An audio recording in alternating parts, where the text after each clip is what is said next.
Hello students, welcome to the TSN online education platform.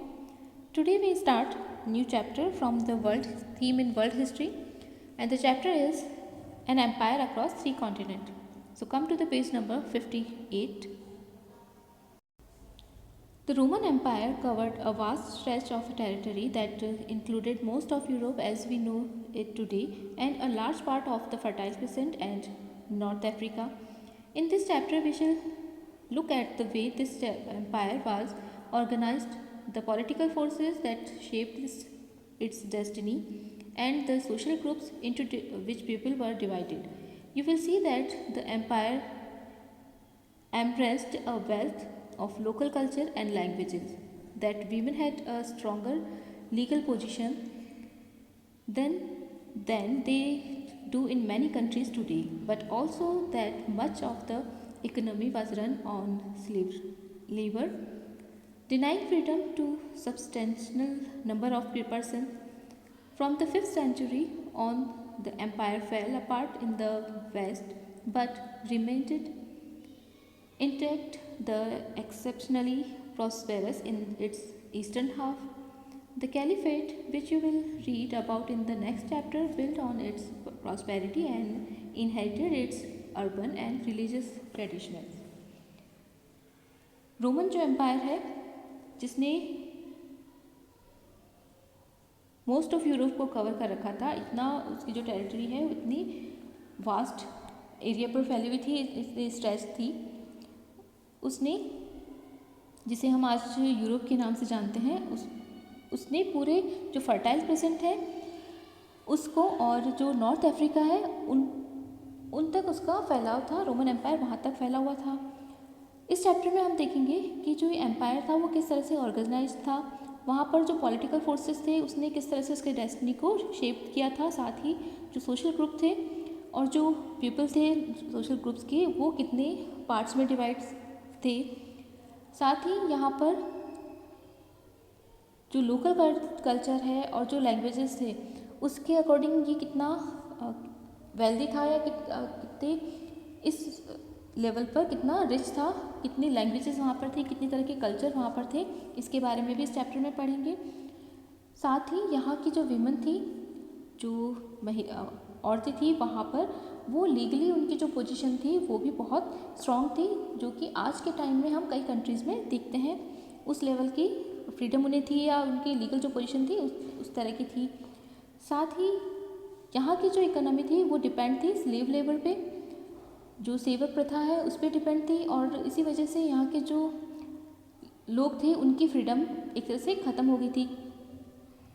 5th century तक आते आते ये जो एम्पायर था वो फेल हो गया और उसके कुछ ही पार्ट्स पर उसका जो प्रॉस्पेरिटी थी वही बची थी, या कुछ हिस्से तक की सिमट कर ये एम्पायर रह गया था।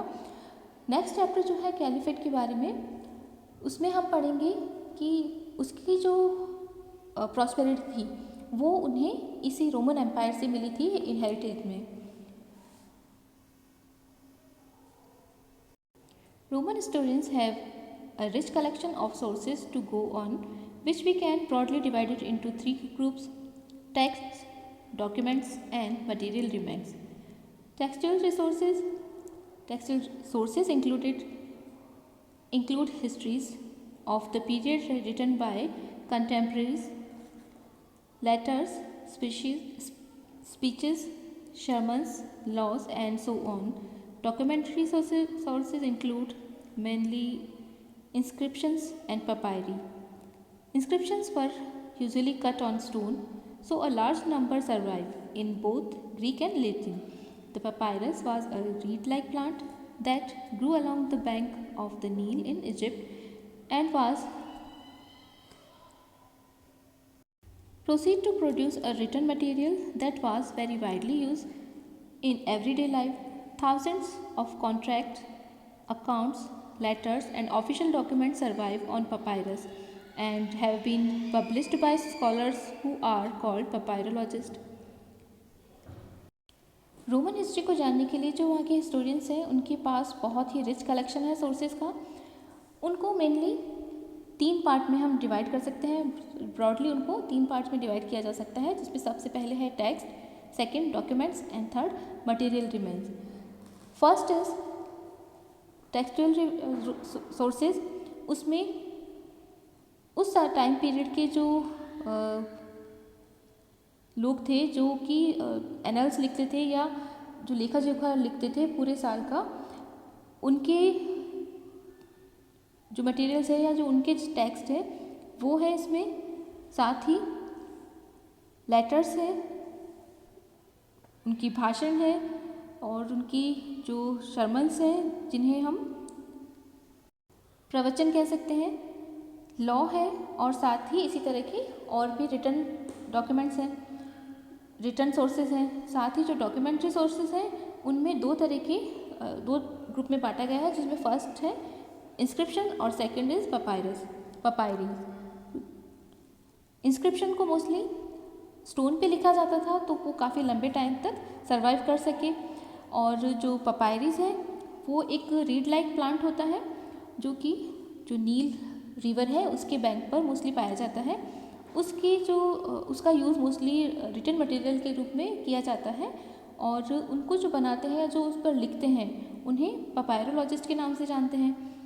तो इस तरह के जो पपायरीज हैं जिन पे 1000 के नंबर में संख्या में कॉन्ट्रैक्ट्स लिखे हुए हैं, अकाउंट्स लिखे हुए हैं, लेटर्स हैं, और ऑफिशियल जो डॉक्यूमेंट्स हैं वो उन पपायरस पे लिखे हुए मिले हैं, जो एक बहुत बड़ी संख्या में as a source of history हमारे सामने है। Materials remains included a very wide assortment of items that mainly archaeologists discovered, for example through excavation and field survey. For example, buildings, monuments and other kind of structures, poetry, coin, mosaic, even entire landscape. Each of these sources can only tell us just so much about the past, and combining them can be a fruitful exercise, but how well this is done depends on the historian's skill.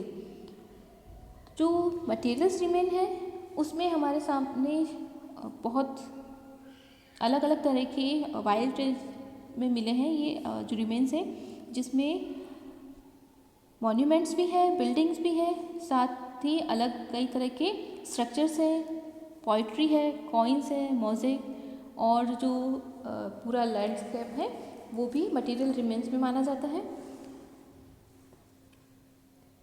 इनमें से जो भी sources हैं वो हमें past के बारे में बताते हैं, बहुत नॉलेज देते हैं, लेकिन सबको मिलाकर कंबाइन करके ये कितने हमारे लिए यूज़फुल है, कितना सही है, कितना उस जो पास्ट है उसके बारे में सही सही बताते हैं, ये डिपेंड करता है जो हिस्टोरियंस है उसकी जो डेटा निकालने की है, या उन पे डिपेंड करता है कि वो किस तरह से उसे देखते हैं और किस तरह से उन्हें समझाते हैं, बताते हैं जो पास्ट है उसके बारे में।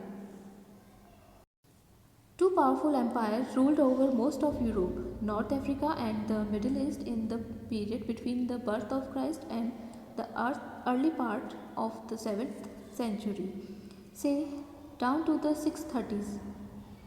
The two empires were those of Rome and Iran. The Romans and Iranians were rival and fought against each other for much of their history. Their empires lay next to each other, separated only by a narrow strip of land that ran along the river Euphrates. In this chapter we shall be looking at the Roman Empire, but we shall also refer in passing to Rome's rival Iran. जो दो most powerful empires थे जिन्होंने most of Europe पे शासन किया था, rule किया था, जिसमें नॉर्थ अफ्रीका से लेकर मिडिल ईस्ट तक जो कि टाइम पीरियड था जीसस क्राइस्ट के जन्म से लेकर, तो इतने बड़े क्षेत्र पर इन दो शक्तियों ने एम्पायर था इनका शासन किया था इन्होंने। ये दो जो साम्राज्य थे वो थे रोम और ईरान। ये दोनों आपस में राइवल्स थे, प्रतिद्वंदी थे, और अपने जो इनकी हिस्ट्री है उसके टाइम पीरियड में अधिकतर जो टाइम था उसका उनमें ये आपस में लड़ते रहे थे। इन दोनों के जो एम्पायर थे वो बिल्कुल आसपास थे, साथ ही थे, और उनकी डिवाइड करने के लिए एक ओनली एक नैरो स्ट्रिप थी जो यूफ्रेट्स जो रिवर है उसके साथ साथ लगी हुई जो स्ट्रिप थे वो उनको दोनों को डिवाइड करती थी। तो इस चैप्टर में हम मोस्टली रोमन एम्पायर के बारे में पढ़ेंगे, लेकिन कहीं कहीं जो उसका जो राइवल है ईरान, उससे रिलेटेड भी कुछ अगर आता है तो उसके बारे में भी हम पढ़ते जाएंगे इस चैप्टर में। If you look at the map, you will see that the continent of Europe and Africa are separated by a sea that stretched all the way from Spain in the west to Syria in the east. This sea is called the Mediterranean, and it was the heart of Roman Empire. Rome dominated the Mediterranean and all the region around that sea in both direction, north as well as south. To the north, the boundaries of the empire were formed by two great rivers, the Rhine and the Danube. To the south, by the huge expansion of desert called the Sahara. This vast stretch of territory was the Roman Empire. Iran controlled the whole area south of the Caspian Sea down to the eastern Arabia and sometimes large part of Afghanistan as well. These two separate superpowers had divided up most of the world that the Chinese called ताचिन। अगर अब हम इस map को देखते हैं जो कि साथ में दिया है, इसे देखने से पता चलता है कि जो यूरोप है और जो अफ्रीका कॉन्टिनेंट है उन्हें एक सी सेपरेट करता है, जो स्पेन जो कि वेस्ट में है और सीरिया ईस्ट में, यहाँ तक उसका फैलाव है इस सी का, और जिसे मेडिटेरेनियन सी के नाम से जानते हैं। ये रोम का हार्ट भी जाना जाता है, रोमन जो एम्पायर है उसका। तो रोमन जो एम्पायर है वो मेडिटेरेनियन सी और उसके साथ के जो भी रीजन थे, साथ साथ जितने भी रीजन थे वहाँ पर उसका डोमिनेशन था रोम का उस समय। इन दोनों डायरेक्शन में नॉर्थ से लेकर ईस्ट साउथ तक, नॉर्थ साउथ तक पूरा उसका जो रोमन एम्पायर है उसका डोमिनेशन था इस पूरे मेडिटेरेनियन सी और उसके आसपास के जो रीजन थे वहाँ पर। इस जो रोमन एम्पायर है उसका जो बाउंड्रीज थी वो नॉर्थ साइड में दो ग्रेट रिवर जिन्हें राइन और डैन्यूब के नाम से जानते हैं उससे बनी हुई थी, और साउथ में एक जो ह्यूज एक्सपेंशन था डेजर्ट का जिसे सहारा के नाम से जानते हैं, उस तक फैलाव था इस रोमन एम्पायर का। और जो ईरानियन एम्पायर था उसका कंट्रोल था whole area of south to Caspian sea down to eastern Arabia, और कुछ जो अफ़गानिस्तान का हिस्सा था वहाँ तक इसका ईरानियन कंट्रोल था। तो ये जो दो सुपर पावर थी इन्होंने मोस्ट ऑफ जो वर्ल्ड का पार्ट था उसको कवर कर रखा था, जिसे जो चाइनीज़ लोग हैं वो ताचिन के नाम से जानते हैं या उन्हें चाइनीज़ ताचिन कहते थे। अर्ली एम्पायर पढ़ेंगे हम नेक्स्ट वीडियो में।